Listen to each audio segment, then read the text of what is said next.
हे अर्जुन, स्त्री, वैश्य, शूद्र तथा पाप योनि, चंडाल आदि जो कोई भी हो, वो भी मेरी शरण होकर परम गति को ही प्राप्त होते हैं। आखिर हर ऋषि कहीं ना कहीं स्त्री को इसी निम्न कोटि में डाल के बात करते हैं, तो ऐसे नीच तल पे रख के बात क्यों कही जाती है? जीव ही नहीं है तो स्त्री कौन और पुरुष कौन? तो जीव की सत्ता बताए दे रहे हैं कि मिथ्या है।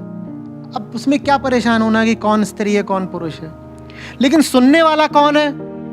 अर्जुन है। अब इन साहब पर ध्यान देते हैं। ये वो हैं जो पहले अध्याय में बता रहे थे कि देखिए, अगर हमने लड़ाई करी तो सब क्षत्रिय पुरुष मर जाएंगे और फिर हमारी औरतें खराब हो जाएंगी, वो इधर उधर जा करके संबंध बनाएंगी, उससे वर्ण संकर पैदा होंगे। वो सब याद है? तो सुनने वाला किस मानसिकता का है? सुनने वाला तो जाति, लिंग, इन सब संस्कारों से घिरा हुआ है ना। और वो देखो, समय ऐसा था जब अर्थव्यवस्था पूरे तरीके से बाहुबल पर चलती थी, आदमी द्वारा किए जा रहे श्रम पर चलती थी।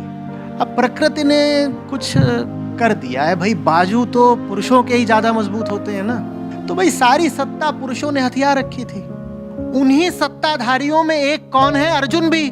तो अर्जुन की निगाह में भी स्त्रियां कैसी हैं? ये उस समय की बात है, अर्जुन को दोष नहीं दिया जा रहा। उस समय पे जितने लोग थे उन सब की दृष्टि में स्त्रियां थोड़े नीचे के ही तल की हुई ना, क्योंकि ऊर्जा तो है ही नहीं उनके पास, और पूरी अर्थव्यवस्था ही किससे चल रही है?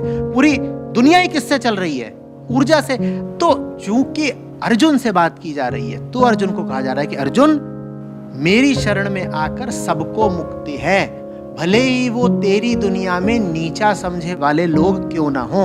अर्जुन, तेरी दुनिया में तू जाति के आधार पे कुछ लोगों को नीचा समझता है ना, कृष्ण की शरण में आएंगे उनको भी मुक्ति है। अर्जुन, तेरी दुनिया में स्त्रियों को निचला दर्जा दिया जाता है ना, नहीं, कृष्ण की शरण में आएंगी तो महिलाओं को भी बराबर की मुक्ति है। कृष्ण तो बराबरी का दर्जा दे रहे हैं।